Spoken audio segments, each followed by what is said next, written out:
Hi friend नमस्कार future job Odisha channel को आपको स्वागत करुच्ची। देखो ओडिशा अंगनवाड़ी रिक्वायरमेंट 2024 आपणकर जहाँकि भल पोस्ट आसचे 1000 पोस्ट तो आप निश्चय अप्लाई करूँ। देखु एज लिमिट कौन रोचे जहाँकि आप देखिपे भैकेन्सी बहुत भल रोचे 18 ରୁ 35 वर्ष मध्य माने एज होती तो आप निश्चय अप्लाई करेंगे।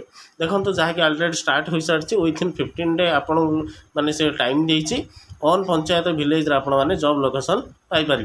ठीक अच्छे both male and female apply करेंगे। ये पोस्ट को अधिक जानापी आम चैनल को सब्सक्राइब कर पाखे बेल आइकन को प्रेस कर रखुँ जहाँफल एमती अपडेट आप पाखे पहुँची पार। ठीक अच्छे जो से मागिसे candidate do not have to pay any application fee for Odisha anganwadi requirement 2024। ठीक अच्छे एप्लिकेशन फीस आपणकर फ्री अच्छी। सहित देखो कैंडिडेट मस्ट है पास ना +2 से मागिଛି।